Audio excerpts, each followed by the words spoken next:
Hello, welcome to American Baker in Germany. I'm Michelle, and today we are making an LDS baptism cake for a family who's getting baptized this weekend. And this family are Spanish speakers.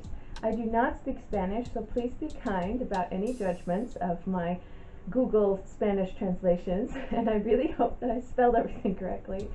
But we are really excited about the baptism because the baptism is such a big and exciting event anyway, so we are here to support this family in their next steps. So let's get started. I start out a few days beforehand with some preparation work. I googled images of the Book of Mormon in Spanish and made all the letters to form El Libro de Mormon with my fondant press mold out of orangey yellow, as well as the date of the baptism.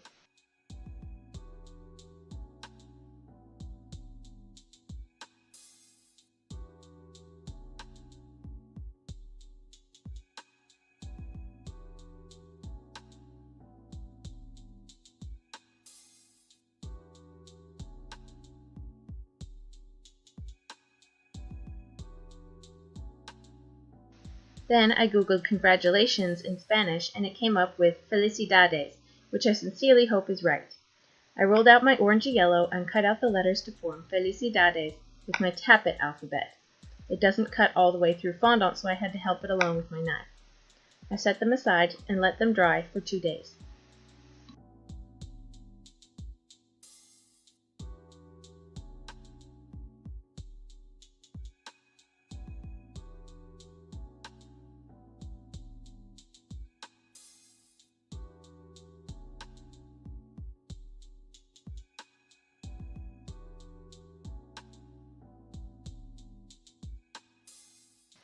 After my letters were completely dry, I made edible gold paint out of gold luster dust mixed with clear alcohol. I painted the first coat on, let it dry, and painted a second coat to make it really golden. To reassure those who are worried, once the alcohol dries, it's no longer alcoholic. The alcohol evaporates and is not consumed as part of the cake.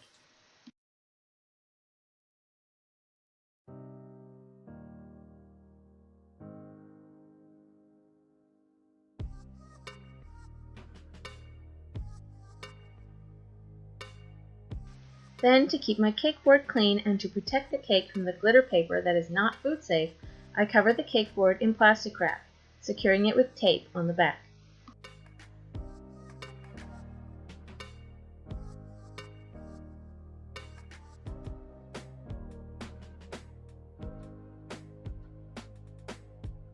Then I put some dark chocolate ganache on the cake board and placed the first layer of chocolate cake on it. I fill the cake with ganache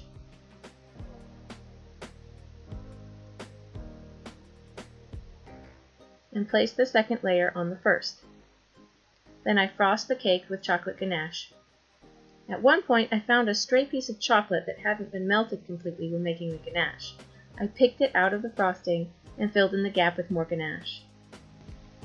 If you like what we do here, please consider subscribing to the channel for a new cake every Monday morning at 7 a.m. Central European Time, plus regular bonus videos with recipes and baking basics.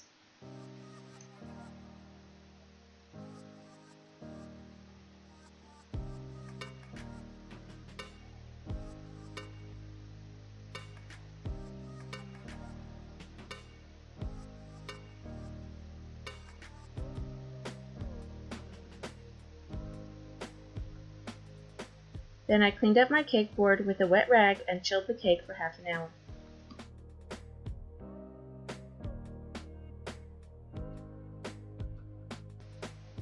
I'm not quite done with cake. I had also baked a thin layer of 6-inch square cake. I cut the edges off of the cake to make them square and cut one side off to make it rectangular. Then I frosted this thin cake with chocolate ganache and chill it in the fridge just like the large cake.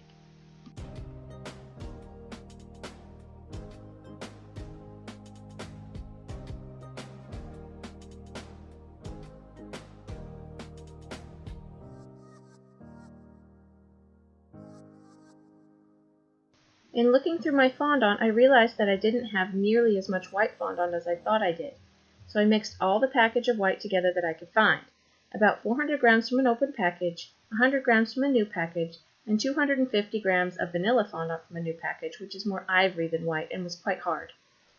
The color was more off-white than true white. So I added some white food coloring to brighten the color a bit.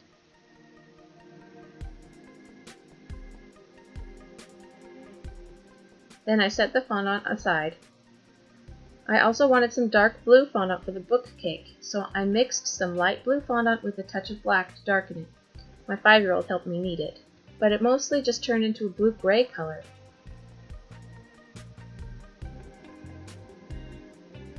So I added some blue food coloring to brighten the blue back up again. I was pretty happy with the color, so I set it aside.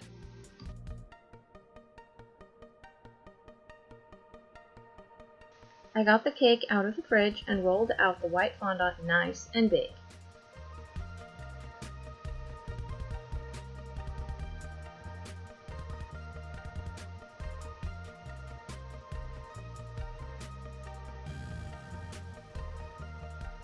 Picked it up with my fondant rolling pin and draped it over the cake.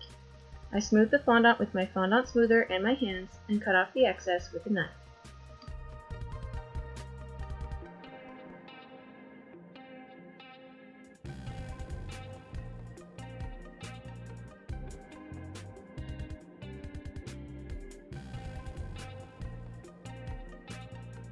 Then I set aside the big cake and concentrated on the book cake a bit. I rolled out a strip of white fondant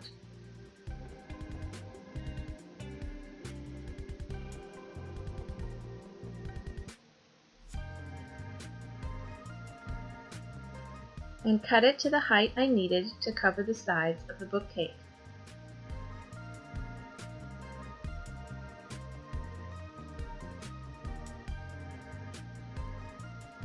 I wrapped it around 3 sides of the book cake and trimmed off the excess.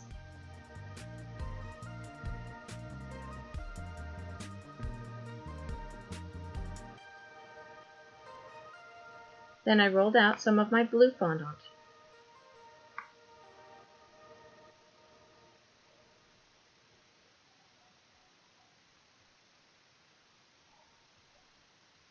I measured my book cake to see how big I needed and cut a rectangle of blue fondant out just bigger than I thought I would need for the top of the cake and the 4th side. I carefully picked it up and placed it over the book cake to be the top cover. I spent a moment neatening up the edges and using a second piece of cardboard flipped the cake over. And using my small knife, I trimmed the edges to be close to the book cake and rounded the corners a bit.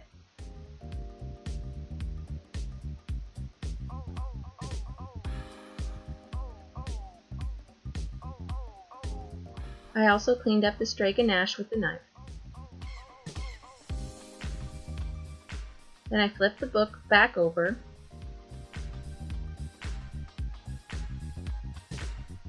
and used the excess blue fondant to act as the bottom cover, sticking it on with edible glue.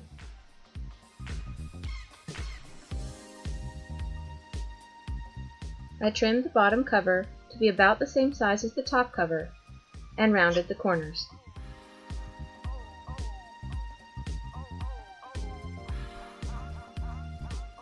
I used the handle of my paintbrush to give texture to the white pages. Then I carefully picked up the book cake and placed it on the white cake. It stuck a bit to the cardboard and had to be released with a knife. Using the back of the knife blade, I tucked the edges under the book cake and cleaned up any funny spots on the fondant. When I was happy with the book, I used my ruler to make a light impression on the front cover of the book to use as a guide to place the words to make sure they're straight. Then I carefully placed the letters of the word El Libro de Mormon, always starting in the middle of the word to make sure the words were centered, and sticking them down with edible glue.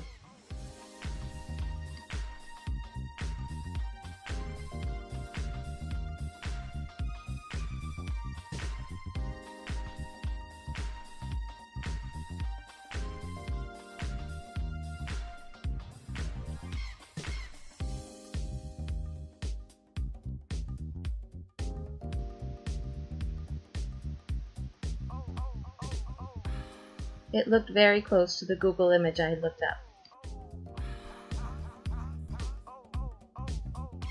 Starting in the middle again, I place the date of the baptism below the book.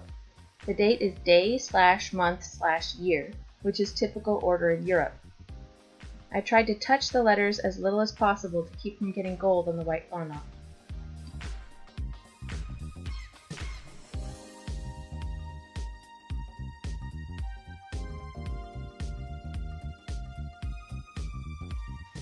Then, starting in the middle once again, I stuck the letters on the side of the cake to form the word Felicidades, congratulations, and stuck them on with edible glue. A few pieces of the letters broke off, but they were possible to glue back in place.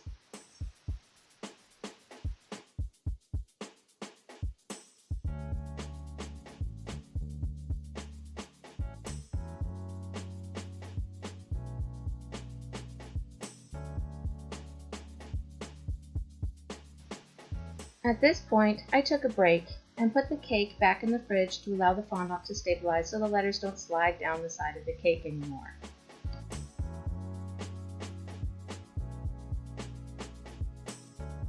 After the cake had chilled for a while, I marbled white and gray fondant.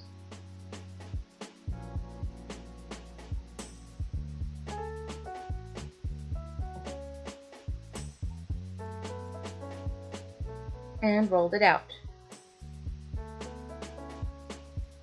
Then, using 3 sizes of dove cutters, I cut out a good handful of doves out of the marbled fondant. And starting with the largest ones, I placed them on the cake where there was a lot of white space.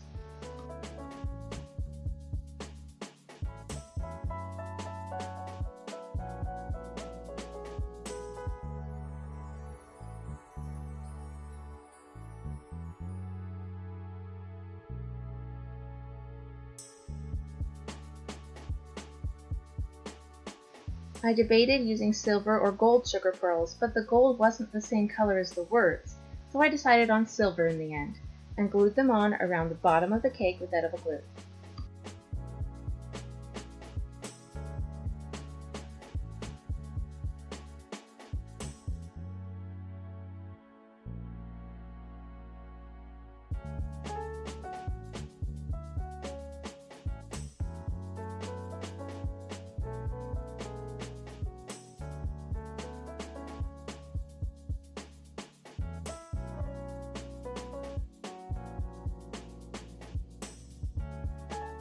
I think the cake turned out lovely and very appropriate for a baptism. The Book of Mormon on top, a reminder of the new faith, the date immortalized, and the doves as symbol of the Holy Ghost. The silver and gold lending a touch of celebration. Congratulations on the baptism!